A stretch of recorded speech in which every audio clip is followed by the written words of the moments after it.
life is not always easy.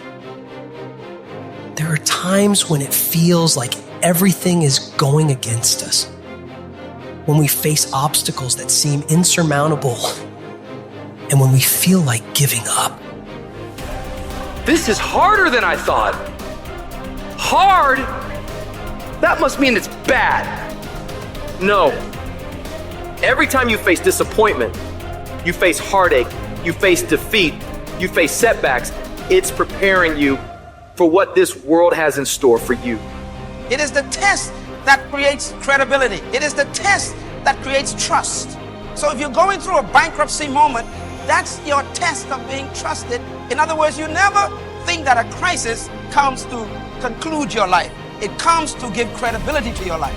What you're going through is going to give you the respect of other people observing you. There are people who are praying that you fail, and then they'll trust you when you don't.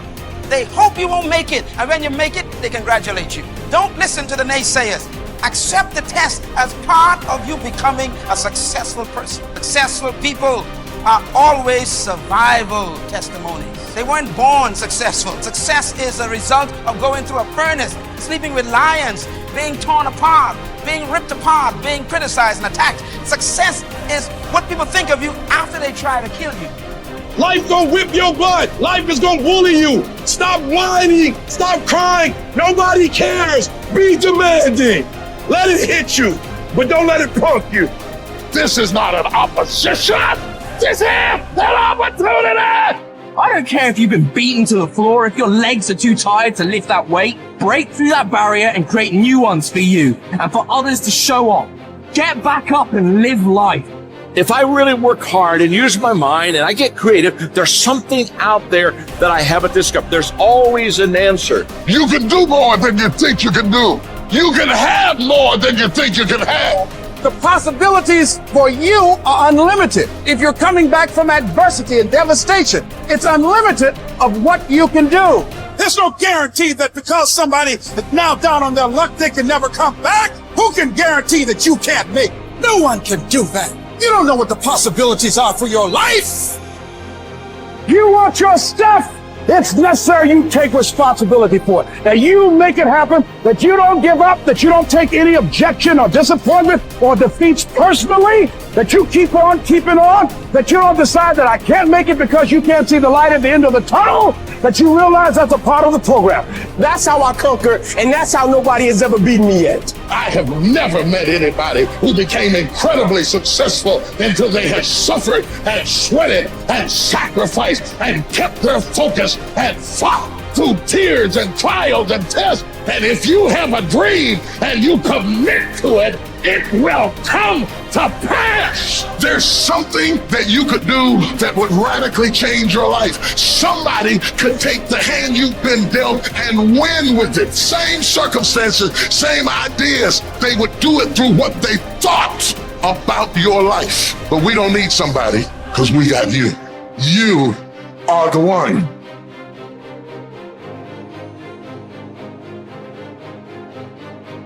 Remember then, that if you think the things which are by nature slavish to be free, and the things which are in the power of others to be your own, you will be hindered, you will lament, you will be disturbed, you will blame both gods and men.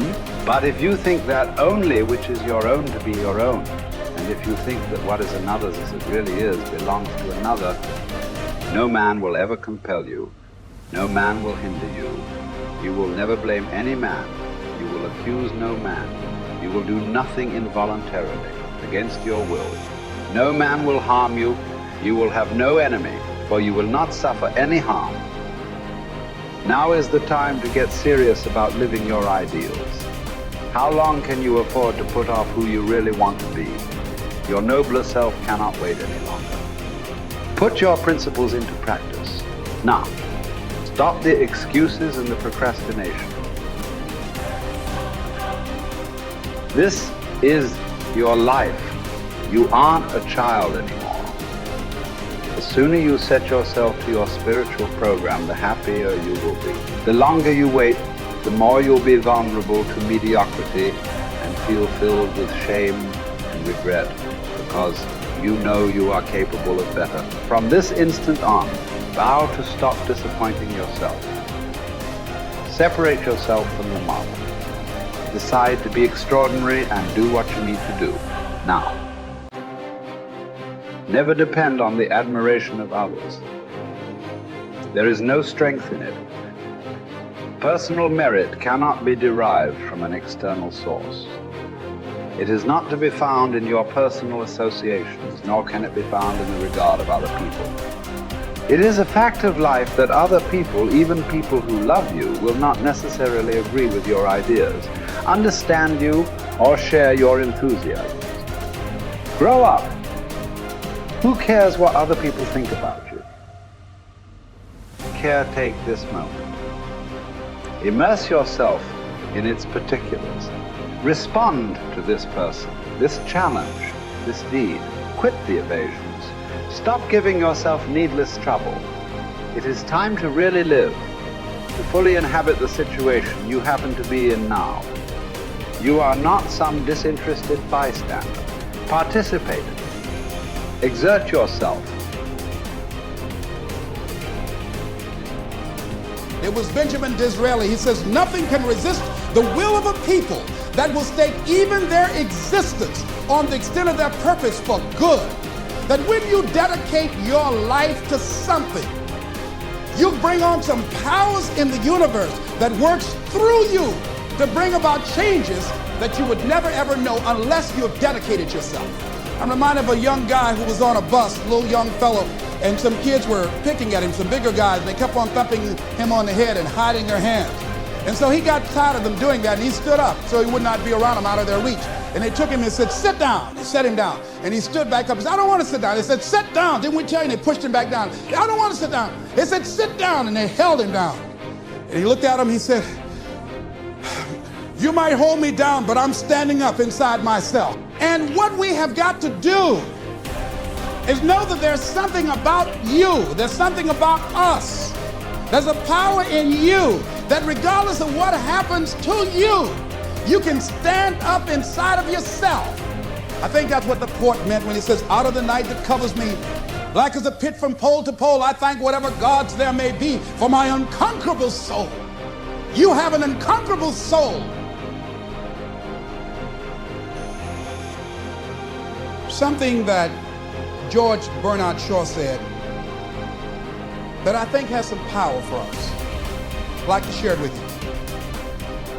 He said, this is the true joy in life. And one of the things that he said, and I love when he talked about man and Superman, he said that we should establish a tribunal where people would be required to come once a year to give a reason why they should be permitted to go on living for the next year. Can you imagine all the do-nothings hopping from one foot to the other trying to give some justification why they should be allowed to live for the next year? Well, what do you do? I drank a little bit. What are you contributing to life? I go to work every day. No, are you making a difference in the universe? Why should we allow you to continue to occupy this space? Can I come back to that one? This is a true joy in life. The being used for a purpose recognized by yourself as a mighty one. Being a force of nature instead of a feverish, selfish little clod of ailments and grievances, complaining that the world will not devote itself to making you happy. I am of the opinion, George Bernard Shaw goes on to say, that my life belongs to the whole community. And as long as I live, it is my privilege to do for it whatever I can. I want to be thoroughly used up when I die. For the harder I work, the more I live. I rejoice in life for its own sake. Life is no brief candle for me. It is a sort of splendid torch which I've got a hold of for the moment. And I want to make it burn as brightly as possible before handing it on to future generations.